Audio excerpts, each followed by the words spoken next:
ജങ്കൂക്ക് പലപ്പോഴും ജിമിനെ കളിയാക്കാൻ വേണ്ടിയിട്ട് ജിമിൻ്റെ തലയിൽ കൈവച്ച് രണ്ടുപേരും തമ്മിലുള്ള ഉയരവ്യത്യാസം കാണിക്കാൻ വേണ്ടിയിട്ട് അളന്ന് കാണിക്കാറുണ്ട്. ഇത് ജിമിനെ പെട്ടെന്ന് ദേഷ്യം പിടിപ്പിക്കും. എന്നാൽ കാണാൻ വളരെ ക്യൂട്ടായിട്ടും ഉണ്ടാകും.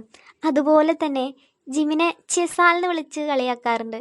ചെറിയ ആൾ എന്നർത്ഥം വരുന്നൊരു വേർഡാണിത്. ഇത് കേൾക്കുമ്പോൾ ജിമിൻ ചിരിച്ചു തള്ളുമെങ്കിലും ആൾക്ക് നന്നായി ഫീൽ ചെയ്യാറുണ്ട്. ജിമിനും ജങ്കുക്കും വളരെ നല്ല അടുത്ത സുഹൃത്തുക്കളായതിനാൽ തന്നെ ഇത്തരം കളിയാക്കലുകൾ അവരുടെ സ്നേഹബന്ധത്തെയും സൗഹൃദത്തെയാണ് സൂചിപ്പിക്കുന്നത്. എന്നാൽ നമുക്കിന്നൊരു വെറൈറ്റിക്ക് വേണ്ടിയിട്ട് ജിമിൻ്റെ പോയിന്റ് ഓഫ് വ്യൂ എന്ന് വീഡിയോ തുടങ്ങിയാലോ? പിന്നെ ഒരു കാര്യം, ഈ വീഡിയോ 100% എൻ്റർടൈനിങ്ങിന് വേണ്ടി മാത്രമായിട്ടുള്ളതാണ് കേട്ടോ. ആരും സീരിയസ് ആയി എടുക്കരുത്. അപ്പോൾ ടൈം വേസ്റ്റ് ചെയ്യാതെ വീഡിയോയിലോട്ട് പോകാം. അതിനു മുന്നേ ലൈക്ക് ഇടാത്തവർ ലൈക്ക് ഇടുക, മാക്സിമം കമൻറ്റ് ചെയ്യാൻ ശ്രമിക്കുക. ഇവിടെ ഇപ്പോൾ ജിമിനാണെങ്കിൽ ജിമിൻ്റെ പരാതിപ്പെട്ടിയും കൊണ്ട് ലൈവ് വന്നിരിക്കുകയാണ്. ഹായ് ആർമി, എല്ലാവർക്കും നമസ്കാരം. നിങ്ങളെല്ലാം സുഖമായിട്ടിരിക്കുന്നു എന്ന് വിശ്വസിക്കുന്നു. ഞാൻ ഇന്ന് ലൈവ് വന്നത് കുറച്ച് സീരിയസ് ആയിട്ടുള്ള കാര്യങ്ങൾ പറയാനാണ്. എൻ്റെ അവസ്ഥയെക്കുറിച്ച് നിങ്ങളോട് പറയാനാണ്. നിങ്ങൾക്കറിയാലോ, ഞങ്ങൾ മെമ്പേഴ്സ് എല്ലാവരും ഗ്രൂപ്പ് ഫോട്ടോ എടുക്കുന്ന സമയത്ത് എല്ലാവരും എത്ര ഉയരത്തിലാണ് നിൽക്കുന്നതെന്ന്. ഞാനാണെങ്കിൽ നംജൂണി ഹങ്ങിൻ്റെ തോള് വരെ ഉണ്ടാവുള്ളൂ. അല്ല, നിങ്ങളിപ്പോൾ എന്താ വിചാരിച്ചിട്ടുണ്ടാവുക? ഞാൻ തമാശ പറയുകയാണെന്നാണോ വിചാരിച്ച് വെച്ചേക്കുന്നത്? I am serious, very very serious. ഇന്നലെ ഒരു ഗ്രൂപ്പ് ഫോട്ടോ എടുക്കാണ്ടായി. അപ്പോൾ എൻ്റെ അടുത്ത് പറയാണ്, ഡാ ജിമിനെ, നീ കുറച്ചുകൂടെ മുമ്പോട്ട് നീങ്ങി നിൽക്ക്, അപ്പോഴേ നിന്നെ കാണുള്ളൂ എന്ന്. അവൻ ഉദ്ദേശിച്ചത് ഞാൻ ബാക്കിൽ നിന്നാൽ അവൻ്റെ ഒക്കെ പിറകിൽ മറഞ്ഞു പോകുമെന്നാണ്. ജങ്കൂക്കാണെങ്കിൽ എൻ്റെ തലയിൽ തട്ടുന്ന ഒരു ഹോബി ആയിട്ടാണ് കാണുന്നത്. ഞാൻ അവനേക്കാൾ ഒരു വയസ്സിന് മൂത്തതാണെന്ന് ഓർമ്മയേ ഇല്ല അവന്. അവൻ എൻ്റെ അടുത്ത് പറയാണ്, എങ്ങനെ ഉയരം കൂടാനുള്ള ടൈമൊക്കെ കഴിഞ്ഞു, പക്ഷേ ഡാൻസ് കളിക്കുമ്പോൾ ചിലപ്പോൾ ഹൈറ്റ് കൂടാൻ സാധ്യത ഉണ്ട് എന്ന്. കാര്യം അവൻ എൻ്റെ അനിയനൊക്കെ തന്നെയാണ്. എന്നാൽ ഞാൻ അവൻ്റെ ചേട്ടനാന്നുള്ള ഒരു ഭാവം അവനില്ല. എന്നെ പേര് വിളിക്കുക, എടാ പോടാ വിളിക്കുക. അല്ല, നിങ്ങളുടെ വീട്ടിലൊക്കെ നിങ്ങളുടെ അനിയന്മാർ ഇങ്ങനെ തന്നെയാണോ? നിങ്ങൾക്കൊരു ബഹുമാനം തരാറില്ലേ? എന്നാൽ ഈ കുരിപ്പ് ഇങ്ങനെയാണ്. എന്താ, ഇവന് മാത്രമേ ഈ 6 പാക്കും മസിലൊക്കെ ഉള്ള മാതിരിയാണ് ഇവൻ്റെ ഭാവം. അവൻ ഡെയിലി ജിമ്മിൽ പോയി വർക്കൗട്ട് ചെയ്യുന്നുണ്ട്. അതാണ് അവൻ്റെ അഹങ്കാരം. ഇതിപ്പോൾ ഞാനൊരാഴ്ച ജിമ്മിൽ പോയാൽ എനിക്കും കിട്ടും 6 പാക്കും മസിലൊക്കെ. നമ്മളിതൊന്നും വേണ്ടാന്ന് വെച്ചിട്ടാണ്. ഇൻട്രസ്റ്റ് ഇല്ല. എന്തിനാണ് വെറുതെ അവിടെ ഇവിടെ കുറേ ഇറച്ചിക്കട്ടകൾ ഒരു കൂട്ടി വയ്ക്കണത്? പെണ്ണുങ്ങളെ വീഴ്ത്താനോ? അതിനെ ഈ ജിമ്മിനിക്ക് മസിലിൻ്റെ ആവശ്യമൊന്നുമില്ല. ഞാനേ കാതൽ മന്നൻ. എൻ്റെ ഈ മനോഹരമായ കണ്ണുകളിലേക്ക് നോക്കിയാൽ മതി. ഏത് പെണ്ണല്ല, അവളുടെ അമ്മ വരെ വീഴും.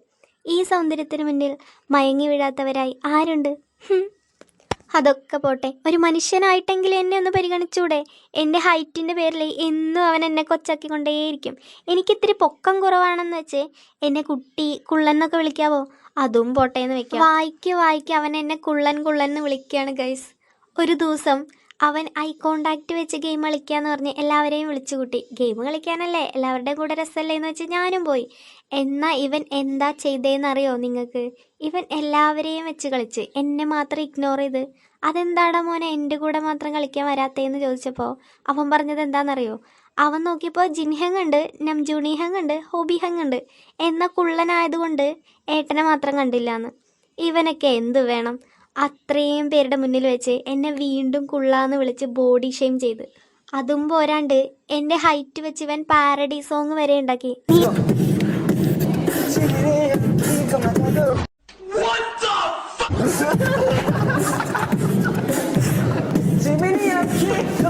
നീ ആരടാ, നിമിഷ കവിയോ?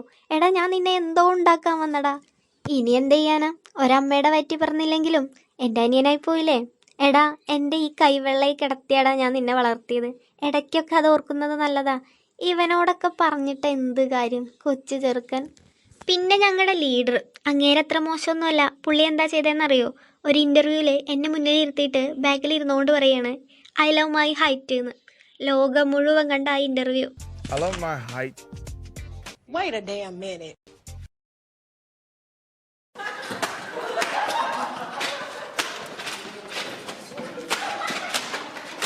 പാവം ഞാൻ. എങ്ങനെ കഴിയുന്നടാ ദ്രോഹികളെ എന്നോട് ഇങ്ങനെ ചെയ്യാൻ? ഞാൻ ഇത്തിരി ഹൈറ്റ് കുറഞ്ഞു എന്ന് വെച്ച് അതെൻ്റെ തെറ്റാണോ? നിങ്ങളൊക്കെ മരം പോലെ വളർന്നു വന്നു, എനിക്കതിന് സാധിച്ചില്ല. This is not my fault. നിങ്ങളൊക്കെ എന്തിനാ എന്നെ എപ്പോഴും കുട്ടി കുള്ളാന്നൊക്കെ വിളിക്കണത്? ഷുഗയും ഞാനും തമ്മിൽ 1 സെൻറ്റിമീറ്റർ വ്യത്യാസമല്ലേ ഉള്ളൂ. അങ്ങനെ വരുമ്പോൾ അവനും കുട്ടിയല്ലേ എന്ന് വെച്ച് നിങ്ങളാരും ഷുഗ ഇങ്ങനെ കുള്ളാന്ന് വിളിക്കണില്ലല്ലോ. അപ്പോൾ നിങ്ങൾക്കൊന്നും എന്നെ ഒരു വിലയില്ലല്ലേ? എന്നാൽ ഞാൻ കുട്ടിയായിരുന്നാലും എൻ്റെ മുഖത്തോട്ടൊന്ന് നോക്കിയേ, ക്യൂട്ടായിട്ടല്ലേ ഇരിക്കണേ?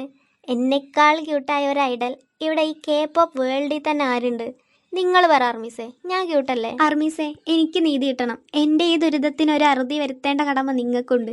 ഞാൻ ഉയരം കുറഞ്ഞവനല്ലാന്ന് നിങ്ങളാണ് ഈ ലോകത്തോട് വിളിച്ചു പറയേണ്ടത്. നിങ്ങൾ എനിക്ക് വേണ്ടി അവരോട് പ്രതികാരം ചെയ്യണം. എന്നെ കളിയാക്കുന്ന മെമ്പേഴ്സിന് നിങ്ങൾ രഹസ്യമായി മെസ്സേജുകൾ അയക്കണം. ജിമിൻ എന്ത് ക്യൂട്ടാണ്, അവൻ എത്ര ഉയരത്തിലാണ് ഡാൻസ് കളിക്കുന്നത്. ഇങ്ങനെയൊക്കെ നിങ്ങൾ എന്നെക്കുറിച്ച് മാത്രം സംസാരിക്കുമ്പോൾ അവരുടെ മനസ്സിൽ ജിമിൻ ഭയങ്കര ഹൈറ്റുള്ള ഒരാളായിട്ട് സങ്കല്പിക്കണം.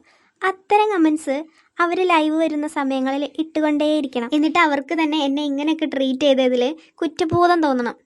പിന്നെ ഏറ്റവും ഇമ്പോർട്ടൻ്റ് ആയിട്ടുള്ള കാര്യം എന്താണെന്ന് വെച്ചാൽ, ഇതൊക്കെ പറഞ്ഞത് ഞാനാണെന്നും ഇതിൻ്റെ പിന്നിൽ ഞാനാണെന്നും ഒരു കാരണവശാലും അവന്മാരറിയരുത്. അപ്പം എല്ലാം ഓക്കെ അല്ലേ?